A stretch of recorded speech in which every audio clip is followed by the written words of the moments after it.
আসসালামু আলাইকুম প্রিয় দর্শক, অন্য মঞ্চের আলাপচারিতায় আপনাদের সকলকে আমন্ত্রণ জানাচ্ছি। প্রতিবেদনের শিরোনাম দেখে বুঝেছেন বাংলাদেশে যেভাবে সমস্যা দীর্ঘায়িত হচ্ছে, সমাধানের পরিবর্তে যেভাবে সমস্যাকে দিনকে দিন বাড়িয়ে তোলা হচ্ছে, তাতে ভারতের পক্ষ থেকে বাংলাদেশের সামরিক হস্তক্ষেপের সম্ভাবনা কমছে তো নাই, বরং বেড়ে যাচ্ছে। অনেকটা সেই ইউক্রেনে রাশিয়ার যে সামরিক হস্তক্ষেপ তেমনটাই। গত 1.5 বছর ধরে ভারত কিন্তু অনেক চেষ্টা করে গেছে শান্তির পথে, অহিংসার পথে, বন্ধুত্বের পথে বাংলাদেশ সমস্যাকে মেটাতে। মোহাম্মদ ইউনূস সরকারের তীব্র ভারত বিরোধী মানসিকতা, ভারতের বিরুদ্ধে নানান মুখে নানান হুঙ্কার, এমনকি যুদ্ধের হুঙ্কার পর্যন্ত এ যাবৎ আমল দেয়নি ভারত। নানা রকম নাশকতামূলক যে কাজকর্ম করবার চেষ্টা চলছে বাংলাদেশ থেকে, ভারত সেগুলোতেও আমল দেয়নি তেমন। সমস্যা মেটাতে বারবার ভারত একটাই কথা বলেছে, সে কথাটা হলো নির্বাচনের কথা। সব দলকে নিয়ে স্বচ্ছ ও মুক্ত নির্বাচন, যেখানে আওয়ামী লীগ অংশ নিতে পারবে, কিন্তু বারে বারেই মোহাম্মদ ইউনূসের সরকার এড়িয়ে গেছে সে পথ। এখন তো আবার শেখ হাসিনার মৃত্যুদণ্ডও বের করে দিয়েছে আদালত থেকে। সুতরাং স্বচ্ছ অংশগ্রহণমূলক নির্বাচনের আশা এখন অনেকটাই দূরে চলে গেছে। একই সঙ্গে পাকিস্তানের সঙ্গে ঘনিষ্ঠতা, তুরস্কের সঙ্গে মিলে খিলাফত গঠনের চেষ্টা, চীনের সঙ্গে ভারত বিরোধী আঁতাত, সর্বোপরি আমেরিকা তার ভূ রাজনৈতিক স্বার্থে বাংলাদেশকে যেভাবে ব্যবহার করছে, তাতে ভারতের নিরাপত্তা সংকট ভীষণভাবে বেড়ে গেছে এবং এভাবে চলতে থাকলে ভবিষ্যতে আরো বেড়ে যাবে। এই প্রশ্ন কেউ করতে পারেন যে বাংলাদেশ কাকে বন্ধু করবে, মৌলবাদকে প্রশ্রয় দেবে কিনা, সেটা তার নিজস্ব সিদ্ধান্ত। ভারতের এখানে বলার কি আছে? ভারতের এই ব্যাপারে মাথা ঘামানো অনৈতিক, বা আরো স্পষ্ট করে বলতে গেলে যে অভিযোগটা এতদিন ধরে, বহুকাল ধরে ভারতের বিরুদ্ধে করে এসেছে বাংলাদেশ, সেটাই যে দাদাগিরি। দাদাগিরি কেন সহ্য করবে বাংলাদেশ? দেখুন, কথাটা যে ভুল একেবারে তা নয়, তবে পৃথিবীতে এমন দাদাগিরির নজির একটা নয়, অজস্র আছে। ইরাকের সাদ্দাম হোসেন ইরাক থেকে বহু দূরের দেশ আমেরিকার কোন পাকা ধানে মই দিয়েছিল যে ইরাক আক্রমণ করেছিল আমেরিকা? ইরানের শাহকে কেন হটিয়ে দিয়ে ইসলামী শাসন প্রতিষ্ঠা করেছিল আমেরিকা? কেন বাংলাদেশে হাসিনা সরকারের পতন ঘটালো আমেরিকা? আমেরিকার দাদাগিরির উদাহরণ দিতে গেলে পুরো সময় কাবার হয়ে যাবে সেই উদাহরণে। সুতরাং আমেরিকা ছেড়ে রাশিয়ার দিকে নজর দিই, কেননা রাশিয়া এবং ইউক্রেন প্রসঙ্গ নিয়ে তো এখানকার আলোচনা, তার সাথে বাংলাদেশের কি সম্পর্ক সেইটা দেখুন। অন্য দেশে নাক গলানোর স্বভাব রাশিয়ার নেই বললেই চলে বর্তমানে। সোভিয়েত আমলে কিছুটা ছিল, সেটাও এখন আর নেই। একমাত্র ব্যতিক্রম ইউক্রেন। ইউক্রেনের ব্যাপারে নাক গলানো নয়, রাশিয়া ইউক্রেনে আক্রমণ করেছে। দেখুন, রাশিয়া ইউক্রেন যুদ্ধ প্রথমবার শুরু হয় 2014 সালে, শেষ হয় 2017 সালে। ইউক্রেনের ক্রিমিয়া অঞ্চল পুরোটাই দখল করে নেয় রাশিয়া। এরপর 2022 সালে শুরু হয় দ্বিতীয় যুদ্ধ, এখনো চলছে। 2014 সালে ক্রিমিয়া দখল ছিল রাশিয়ার উদ্দেশ্য, সেটা নাক গলানো কিন্তু নয়। ক্রিমিয়ায় রাশিয়ার ভূ রাজনৈতিক, অর্থনৈতিক ও প্রতীকী স্বার্থের জটিল সমন্বয় ছিল। আর এবার 2022 সালে ইউক্রেন চেয়েছিল নর্থ আটলান্টিক ট্রিটি অর্গানাইজেশন বা ন্যাটোর সদস্য হয়ে নিজের দেশের নিরাপত্তা সুরক্ষিত রাখবে। কারণ আমেরিকার নেতৃত্বে গঠিত ন্যাটোর উদ্দেশ্যই হলো এই জোটের অন্তর্ভুক্ত কোনো দেশ আক্রান্ত হলে সবাই মিলে তার পাশে দাঁড়াবে। কে আক্রমণ করতে আসবে? ন্যাটোর জন্মই হয়েছিল সোভিয়েত রাশিয়াকে, সেই সময় সোভিয়েত রাশিয়াকে দমন করবার জন্য কিংবা তাকে আটকাবার জন্য। রাশিয়া ইউক্রেনকে নিষেধ করেছিল, যে বলেছিল যে ন্যাটোর সদস্য হয়েও না। ইউক্রেন শোনেনি।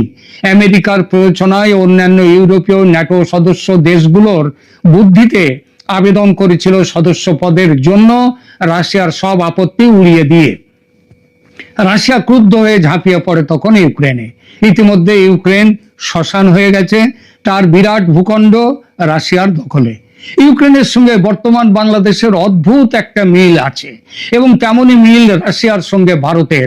মানে ইউক্রেন এবং রাশিয়ার সম্পর্কের যে কেমিস্ট্রি, সেই একই জিনিস দেখা যাচ্ছে ভারত এবং রাশিয়ার সাথে, ভারত এবং বাংলাদেশের সাথে। এই মিলটা কিরকম মিল দেখা যাক। দেখুন, ইউক্রেনে রাশিয়ার সামরিক অভিযানের কারণগুলো খুঁজলে এই কারণগুলো দেখা যায়। এক, সামরিক ও রাজনৈতিক স্বার্থের জন্য ক্রিমিয়া রাশিয়ার নৌশক্তির জন্য অত্যন্ত গুরুত্বপূর্ণ ছিল। ক্রিমিয়ার সেভাস্তোপল বন্দরে রাশিয়ার ব্ল্যাক সি ফ্লিট রয়েছে, আজ নয়, সেই সোভিয়েত আমল থেকে।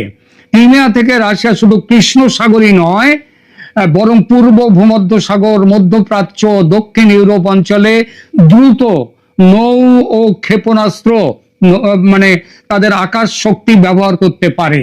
এখান থেকে নৌঘাঁটি, বিমান ঘাঁটি ও ক্ষেপণাস্ত্র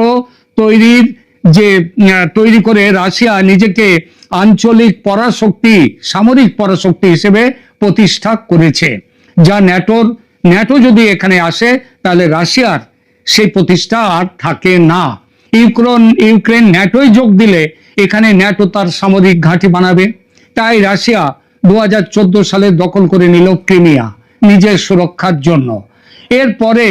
তারপরে যখন সম্প্রতি 3-4 বছর আগে, 3.5 বছর আগে আবার ইউক্রেন যখন ন্যাটোর সদস্যপদের অ্যাপ্লাই করলো, তখন শুরু হয়ে গেল 2022-এর ইউক্রেন যুদ্ধ। এর সঙ্গে আছে অর্থনৈতিক স্বার্থ।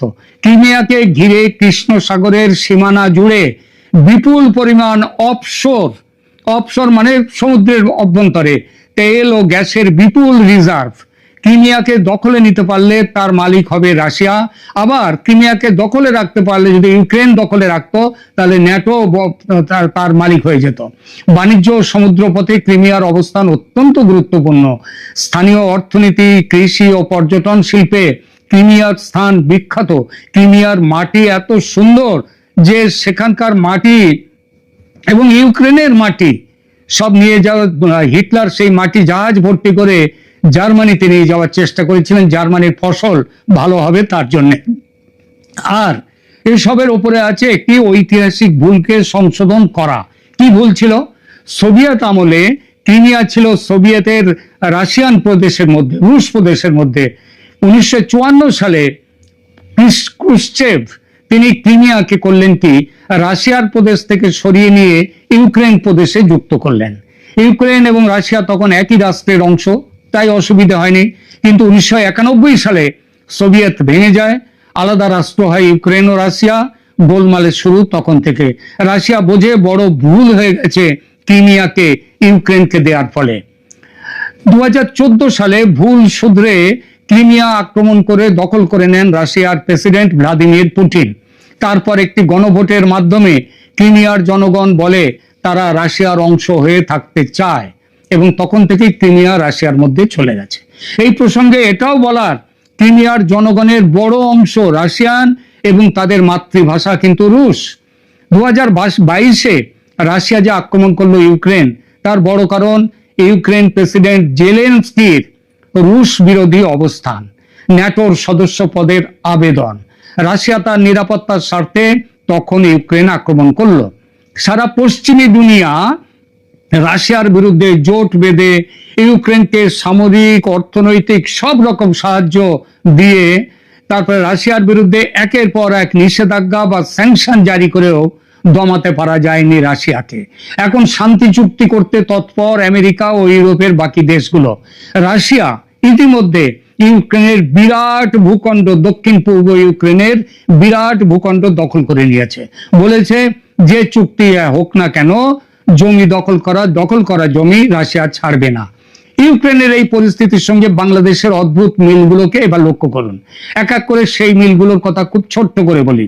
প্রথমত, দুই দেশের পুরনো সম্পর্ক, যেমন ইউক্রেনে রাশিয়া আগে একটাই দেশ ছিল, বাংলাদেশ আর ভারতও তাই, একটাই দেশ ভারতবর্ষ। ইউক্রেনকে স্বাধীনতা দিয়ে আলাদা দেশ করে দেয় সোভিয়েত রাশিয়া। বাংলাদেশের স্বাধীনতার মূলেও ছিল কে? বাংলাদেশের স্বাধীনতা মূলেও ছিল ভারতের ভূমিকা। ভারত এবং বাংলাদেশের অর্থনীতিতে এবং যোগাযোগ ব্যবস্থায় এতটাই পরস্পর নির্ভরতা যে এটা ভাঙতে হলে ক্ষতি দুই দেশেরই। আমেরিকার মদতে ন্যাটো জোটের হয়ে ইউক্রেন গিয়েছিল রাশিয়ার বিরুদ্ধে, আর সেই আমেরিকার মদতে বাংলাদেশ আবার পাকিস্তানের সঙ্গে জোট বেঁধেছে ভারতের বিরুদ্ধে। ভারত তো এটা সহ্য করবে না, যেমন ইউক্রেনের ব্যাপারেও রাশিয়া সহ্য করেনি। ক্রুশচেভ ক্রিমিয়া নিয়ে ভুল করেছিলেন, একই ভুল ভারতের সীমানা নির্ধারণে করে গিয়েছেন সেই ব্রিটিশ র্যাডক্লিফ সাহেব 1947 সালের দেশভাগের সময়। শিলিগুড়ি করিডোরের মতো সরু ভূখণ্ডের সঙ্গে সেভেন সিস্টার্সকে জুড়ে দেওয়াটাই ছিল বড় ভুল। কিংবা ত্রিপুরার সঙ্গে সমুদ্রপথ যুক্ত না করেও তিনি ভুল করে গিয়েছিলেন। এই সব সত্ত্বেও ভারত এতদিন চুপ ছিল। মানচিত্রের ভুল শুধরে নিতে 71-এ যেমন চেষ্টা করেনি, সেবারও চেষ্টা করলে ওই চিকেন নেককে চওড়া করে নেওয়া যেত।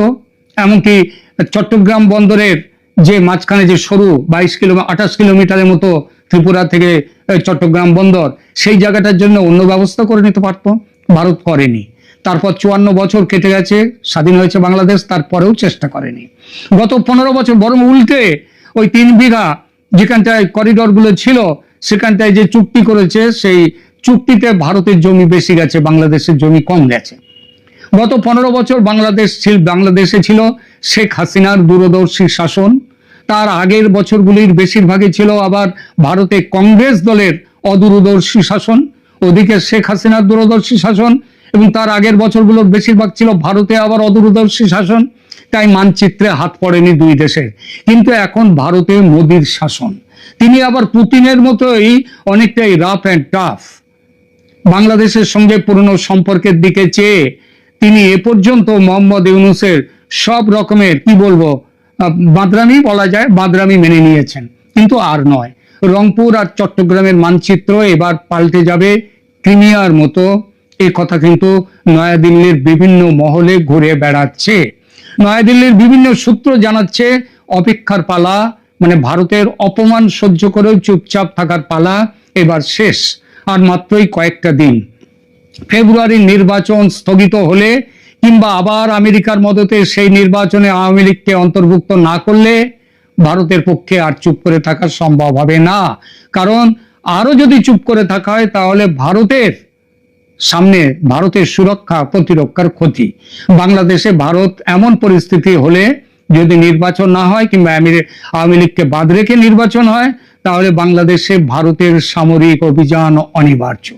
কেউ ঠেকাতে আসবে না, না পাকিস্তান না আমেরিকা। আর চীনের তো প্রশ্নই ওঠে না। রাশিয়া ইউক্রেন যুদ্ধে রাশিয়ার পাশে অর্থনীতির বড় সহায়তা দিয়েছে ভারত। এই অভিযোগ স্বয়ং মার্কিন প্রেসিডেন্ট ডোনাল্ড ট্রাম্পের। তিনি বলেছেন রাশিয়া ইউক্রেন যুদ্ধ চালিয়ে যেতে পারছে এই জন্যেই যে ভারত বিপুল পরিমাণ তেল কিনছে রাশিয়া থেকে, তার জন্যই তাদের অর্থের অসুবিধা হচ্ছে না। এবার বাংলাদেশে ভারতের সামরিক অভিযান হলে রাশিয়া তার ঋণটা শোধ করে দেবে। ভারতের পাশে পাহাড়ের মতো দাঁড়িয়ে থাকবে রাশিয়া। 71-এর স্বাধীনতা সংগ্রামে আমেরিকার 7ম নৌবহরকে বঙ্গোপসাগরে আসতে দেয়নি, ঘেঁষতে দেয়নি রাশিয়া। এবারেও তাই হবে। রাশিয়া এবারও পাশে। ইতিহাস এভাবেই ঘুরে ফিরে আসে।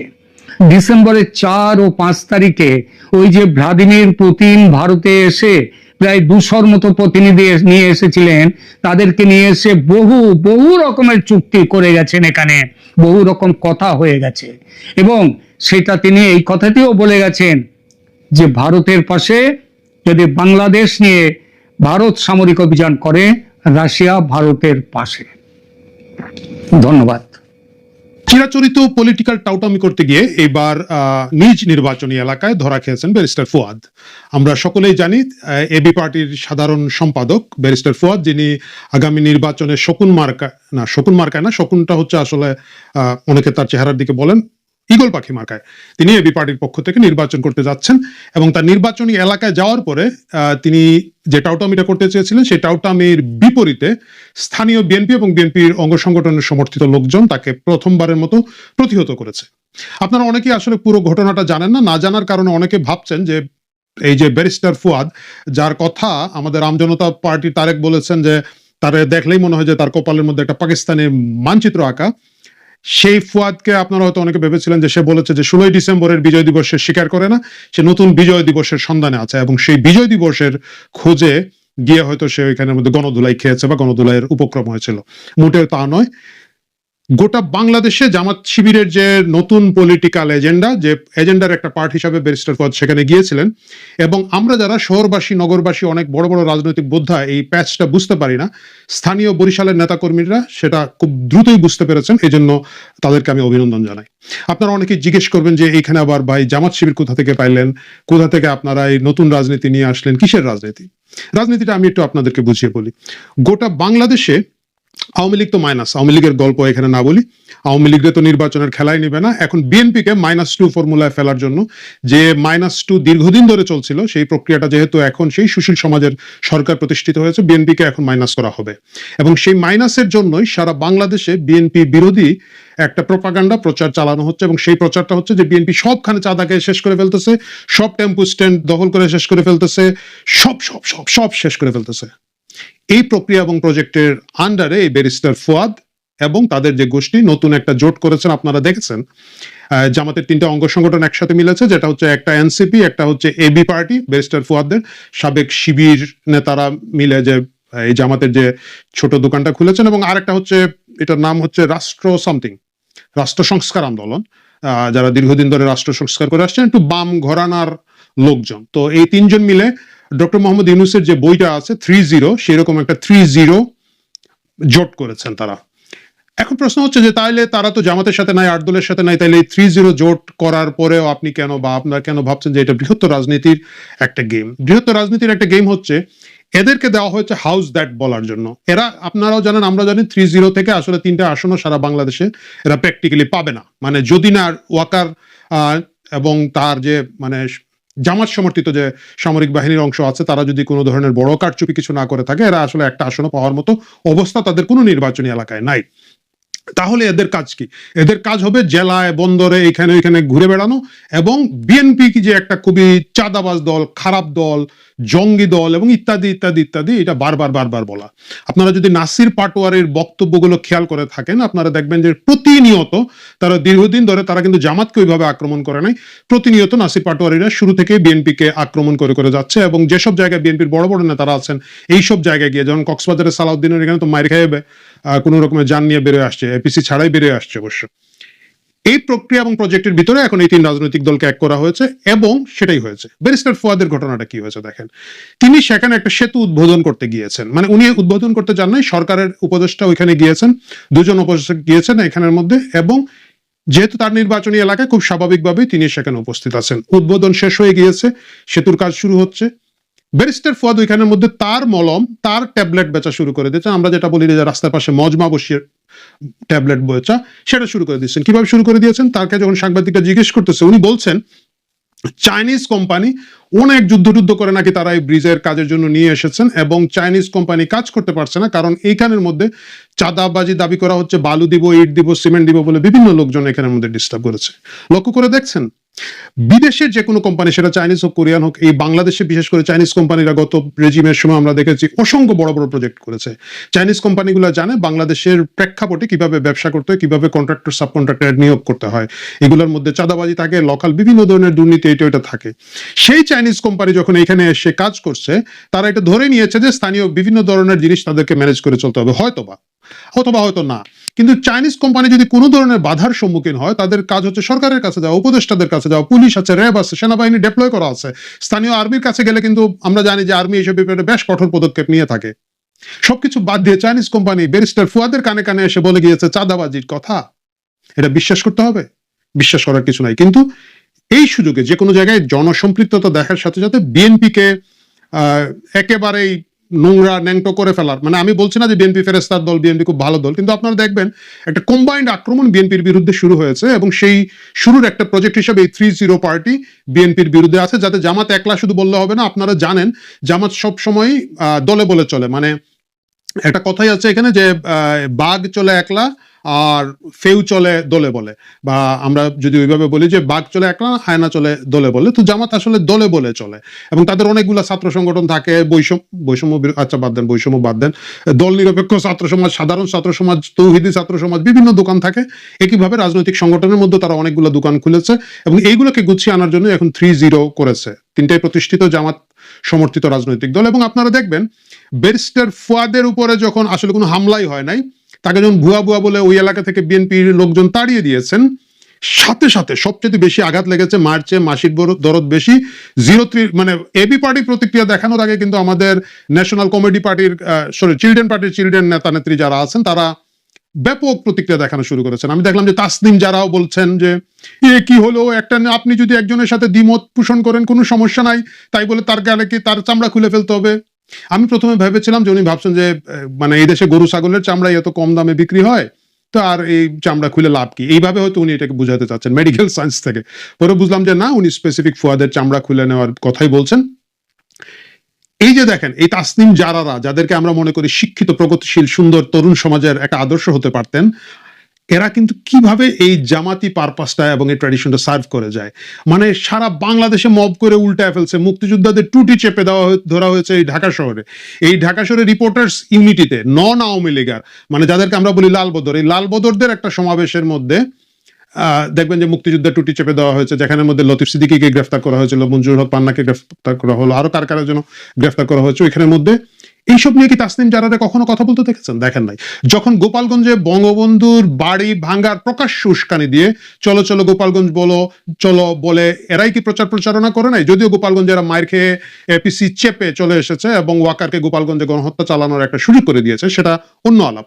কিন্তু এখন দেখবেন আপনি এই ব্যারিস্টার ফুয়াদের জন্য প্রাণ পুড়ে যাচ্ছে। এই প্রাণ পুড়ে যাওয়ার মূল কারণটা হচ্ছে বাংলাদেশের রাজনীতিতে এই যে মূল 8 দলও আসলে জামাতেরই হাত পাকা ছাড়া বাকিগুলো তো আমরা জানি কি জিনিস। এই 8 দলকে ক্ষমতাসীন করার জন্য জামাতের যে মিডিয়া প্ল্যানের অংশ হিসাবে এই 30 পার্টি মিলে একটা হাউস দ্যাট চিৎকার করা, ডিফেম করা, বিএনপিকে যাতে অনেক দূরে রাখা যায়, এই চেষ্টাটা করার জন্যই এই ফুয়াদের এই কাহিনীগুলা। এবং এরা দেখবেন বিভিন্ন জায়গায় যাবে এবং ঘুরে ফিরে তারা এই রাজনীতিটা আগামী দিনেও করবে।